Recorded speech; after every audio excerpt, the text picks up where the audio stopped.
पुनः आपका मेरे YouTube चैनल पर स्वागत है। मैं आज स्कूल के बुनियादी ढांचे और बच्चों के लिए सामाजिक जागरूकता फैलाने के लिए सामाजिक गतिशीलता के जो प्रयास किए हैं मैंने, जब मैं माध्यमिक विद्यालय गौरवा में पदस्थ था उस समय मैंने ऐसे अनेक प्रयास किए जिससे उनकी सामाजिक गतिविधि में भाग दिलाया और उनको जागरूक किया। इससे मेरे सभी छात्रों को बहुत फ़ायदा हुआ। मैं आपको बताना चाहूँगा कि शासकीय माध्यमिक विद्यालय गौरवा में जो बच्चे थे उसके साथ में हमने, जब मेरे साथी साधना चौहान और हम थे तो हमने एक योजना बना करके बच्चों की पूरे ईयर की गतिविधि डिसाइड की थी जो स्कूल के पाठ्यक्रम से हटकर थी और उससे बच्चे बड़े चाव से, बड़े रोचक तरीके से विद्यालय आते और उन गतिविधियों में भाग लेते थे। तो हमने एक खोज यात्रा एक्सपोजर विजिट का प्लान किया। उसमें व्यवसायियों को कार्यरत महिलाओं से भेंट करवाया, माँ बेटी का मेला आयोजन किया, संकुल स्तर पर बालिका गतिविधि आधारित प्रतियोगिता में भाग लेने का निश्चय किया और जनपद स्तर पर प्रदर्शन प्रतियोगिता का आयोजन करवाया, मीना मंच का आयोजन कराया, जीवन कौशल शिक्षा आधारित गतिविधि करवाई, व्यावसायिक शिक्षा एवं ग्रीष्मकालीन प्रशिक्षण आदि के माध्यम से हमने बच्चों को अवगत करा।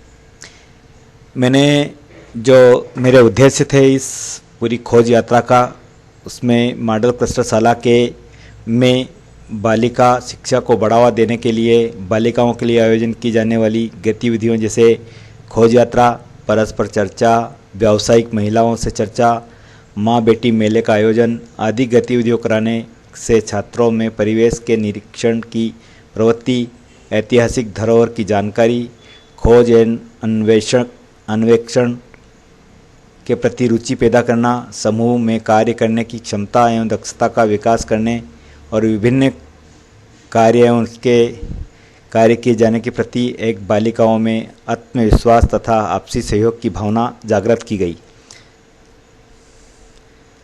इसमें खोज यात्रा में मैंने अलग अलग खोज यात्रा की हैं। उसमें ये पुलिस थाने तथा स्वास्थ्य केंद्र टोंक खुर्द की खोज यात्रा के संबंध में मैंने यहाँ लिखा है। उद्देश्य था इसमें कि बालिकाओं में खोज एवं अन्वेषण के प्रति रुचि पैदा हो, समूह में कार्य करने की क्षमता एवं दक्षता का विकास करना, छात्राओं को पुलिस विभाग तथा स्वास्थ्य विभाग की कार्यप्रणाली की जानकारी देना।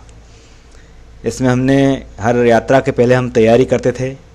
इसमें पूर्व तैयारी थी हमारी, बालिकाओं को आवश्यक निर्देश एवं मार्गदर्शन दिए गए, बालिकाओं को स्टेशनरी सामग्री वितरण की गई जिससे वो पूरी रिपोर्टिंग लिख सके, यात्रा स्थल पर जाने के लिए वाहन की व्यवस्था की गई, बालिकाओं को समूह में विभक्त कर एक बालिका ग्रुप लीडर बनाया गया, यात्रा स्थल जाने से पूर्व स्थल प्रभारियों से संपर्क और अनुमति ली गई।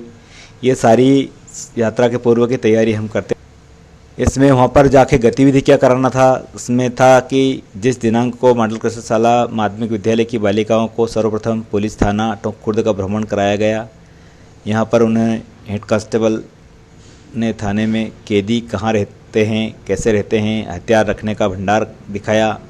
थाने में कार्यरत सभी कर्मचारियों को कार्यों का एवं पद का थाना प्रभारी के कर्तव्य बताए गए। छात्रों से, कांस्टेबल से थाने में रोजनामचे की रिपोर्ट कैसे दर्ज कराई जाती हैं तथा कैदी को अधिकतम पुलिस अभिरक्षा में कितने दिन रखा जा सकता है, पुलिस रक्षा के अलावा और सेवा, ये आदि जानकारी बताई। यहाँ से छात्राओं के स्वास्थ्य केंद्र टोंक खुर्द ले जाया गया जहाँ महिला स्वास्थ्य कर्मचारी से छात्राओं के स्वास्थ्य संबंधी महत्वपूर्ण बातें बताई तथा समय समय पर बच्चों को, माताओं को टीकाकरण के बारे में बताया तथा बीमारियों से बचने के तरीके बताए। बालिकाओं ने स्वास्थ्य कार्यकर्ताओं से प्राथमिक उपचार कैसे किया जाता है, मामूली चोट लगने और मोच आने पर सर्वप्रथम क्या करना चाहिए तथा जलने और दुर्घटना के समय क्या प्राथमिक उपचार किया जाना चाहिए, इस बारे में जानकारी प्राप्त की। इस खोज यात्रा से हमें जो लाभ हुआ वो मैंने यहाँ लिखा है कि बालिकाओं को खुले परिवेश में लाना, बालिकाओं का आत्मविश्वास बढ़ाना, शासन की योजना का सही रूप से क्रियान्वयन करना, सामूहिक खान पान की आदत से भेदभाव समाप्त करना, बालिकाओं को स्वास्थ्य एवं पुलिस विभाग की कार्यप्रणाली से अवगत कराया गया। भाग लेने वाली बालिकाओं एवं शिक्षकों की संख्या 30 थी। इसमें अनार सिंह ठाकुर, जगदीश वर्मा, श्री साधना चौहान। बालिकाओं द्वारा सीखा गया कि बालिका पहली बार पुलिस थाने देखा, सुरक्षा के बारे में ज्ञान प्राप्त किया तथा पुलिस द्वारा समाज में सेवा के लिए किए जाने वाले कार्य के बारे में जाना तथा महिला एवं स्वास्थ्य कार्यकर्ता बीमारियों से कैसे बचा जा सकता है इस बारे में जानकारी प्राप्त। इसके बाद अगली खोज यात्रा हमने गोपेश्वर मंदिर चौबारा धेरा में की। हमारा यहाँ का उद्देश्य था कि बालिकाओं में खोज वही और रिसर्च के प्रति रुचि जागृत करना, छात्राओं में धार्मिक एवं ऐतिहासिक स्थल की जानकारी देना, बालिकाओं में खुले परिवेश में लाना, बालिकाओं का आत्मविश्वास बढ़ाना, शासन की योजना का सही रूप से क्रियान्वयन करना। इसमें भी वही तैयारी की हमने, बस वगैरह की और मार्गदर्शन दिए। इसके बाद हमने माँ बेटी मेले का आयोजन किया। इसमें उद्देश्य था हमारा कि बसाठ की सभी माताओं को अपने बच्चों, विशेष रूप से बालिकाओं को नियमित रूप से भेजने हेतु प्रेरित करना, बालिकाओं एवं माताओं की शिक्षा एवं स्वास्थ्य के प्रति रुचि पैदा करना, छात्राओं में मानसिक बौद्धिक ज्ञान, कला एवं सृजनात्मक को बढ़ावा देना। इसमें भी हमने पूर्व तैयारी की थी। इसमें बालिकाओं की माताओं को आमंत्रित किया, विभिन्न प्रतियोगिताओं की सूचना दी, बालिकाओं में आवश्यक निर्देश एवं मार्गदर्शन दिए। बालिकाओं द्वारा क्या सीखा, बालिकाओं द्वारा अब इसके बाद में मॉडल क्लस्टर गोरवा की खोज यात्रा, जो कि बालिकाओं प्रातः 6 बजे शासकीय माध्यमिक विद्यालय गोलवा से रवाना हुई, जिसमें विद्यालय में 25 से 30 बालिकाओं के साथ विद्यालय के शिक्षक जगदीश चंद्र वर्मा, लक्ष्मी प्रसाद शर्मा, अनार सिंह ठाकुर, मनोज वर्मा, साधना चौहान एवं बस के ड्राइवर सहित परिचालक रवाना हुए। इसमें आप देख सकते हैं हमने वहाँ पर जहाँ पर खोज यात्रा की, वहाँ पर अलग अलग प्रकार से एक्टिविटी कराई गई और यहाँ पर दिखाया गया है कि खोज यात्रा। अब हम देखते हैं कि हमारे जो स्कूल की जो न्यूज़ राज एक्सप्रेस पेपर ने कवरेज की थी, समर्पण से बढ़ेगा शिक्षा का स्तर। तो हमारा जो समर्पण है वो राज एक्सप्रेस ने प्रकाशित किया, उसका मैं आभार व्यक्त करता हूँ। यहाँ पर प्रश्न मंच का चित्र है, इधर खोज यात्रा के चित्र हैं जगह जगह अलग अलग स्थानों के।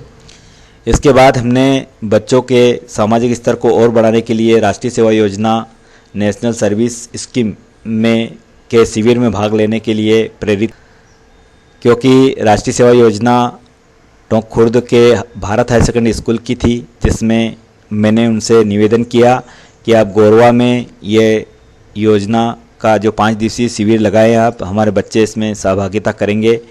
तो हमारे बच्चे ने उनमें सहभागिता की। जो 5 दिन का था उसमें 5 ही दिन अलग अलग प्रकार की गतिविधि। तो इसमें प्रथम दिन की जो गतिविधि थी मैं बता रहा हूँ छोटे रूप में। जो 5वें दिन प्रथम का सुबह हुआ, जिसमें सुबह सभी स्वयंसेवक शासकीय माध्यमिक विद्यालय गोरवा परिसर में उपस्थित हुए। सर्वप्रथम स्वयं सेवकों द्वारा स्कूल परिसर की सफाई की गई। इसमें सभी के द्वारा माँ सरस्वती के चित्र पर माल्यार्पण करके हमारे माध्यमिक विद्यालय गोरवा के प्रांगण में सभी ने शुरुआत की। इसके दौरान वहाँ के सरपंच स्वयंसेवकों को बधाई दी, प्राचार्य ने बधाई दी। इस प्रकार से हमारे बच्चे में बहुत उत्साह और आत्मविश्वास बढ़ा। फिर दूसरे दिन, शिविर के दूसरे दिन सभी सेवक सुबह परिसर में उपस्थित हुए। सर्वप्रथम कार्यक्रम अधिकारी धर्मेंद्र राजपूत एवं सुनील ठाकुर के साथ स्वयंसेवकों ने योग और व्यायाम किया। उसमें हमारे माध्यमिक विद्यालय गोरवा के बच्चे भी शामिल हुए। जो इसके पश्चात स्वयंसेवकों द्वारा परिसर के आसपास फैली गंदगी साफ सफाई किया तथा आसपास के ग्रामवासियों से चर्चा कर उन्हें कचरा सही जगह फेंकने का प्रेरित किया। इस प्रकार से साफ सफाई करते हुए सभी बच्चे नजर आए और उन्होंने बढ़ चढ़कर इस शिविर में भाग लिया। फिर तीसरे दिन भी इसी प्रकार से रोजमर्रा के कार्य करने के पश्चात सेवकों द्वारा गांव के चौक और हुई नालियों को साफ किया तथा ग्रामवासियों से चर्चा कर उन्हें अपने घर के सामने नालियों को साफ कैसे करना है ये बताया गया। इसमें बच्चे बहुत उत्साहित थे और बड़े रोचक तरीके से उन्हें हर गतिविधि में भाग लिया। चौथे दिन भी नाश्ता वगैरह करने के बाद योग किया और गांव के सार्वजनिक स्थानों में मंदिर परिसर की सफाई की गई। साथ ही गांव के जल स्रोत आसपास में फैली गंदगी की सफाई की गई। रोज़ नए कार्य देखने से बच्चे बहुत प्रेरित होते थे और उनको बहुत अच्छा लगता था। और जब शिविर का समापन होता था तो अनेक प्रकार की प्रतियोगिता होती थी, उसमें बढ़ चढ़ कर वो हिस्सा। इसके बाद 5वें दिन अंतिम दिन राष्ट्र निर्माण में युवाओं की भूमिका विषय पर भाषण प्रतियोगिता का आयोजन किया गया। इसमें प्रथम स्थान प्रीति गालोदिया, द्वितीय स्थान जयदीप सेंधव आदि से किया गया। इसमें समारोह में सभी उपस्थित थे, गांव के सरपंच और वरिष्ठ जन। हमने जो माध्यमिक विद्यालय गोरवा में जो अभियान चलाया था उसमें राष्ट्रीय सेवा योजना के दौरान उसमें पेपर ने कवरेज दी अपनी। गोरवा में राष्ट्रीय सेवा शिविर के दौरान की गई कई कार्य, स्वच्छ गांव स्वच्छ भारत का समापन, इसके बाद पॉलीथीन मुक्त बनाए गांव आदि प्रकार के मंत्र दिए और इससे बहुत प्रेरणा मिली सभी को। धन्यवाद। मैं अंत में यह कहना चाहता हूं कि हमारे माध्यमिक विद्यालय गोरवा के विद्यार्थियों को इन गतिविधियों से बहुत आत्मबल मिला और वो एक अच्छे नागरिक बनने के लिए सभी ने शपथ ली। इसी के साथ धन्यवाद। अगले वीडियो के साथ में मैं आपसे जल्दी मुलाकात करूंगा।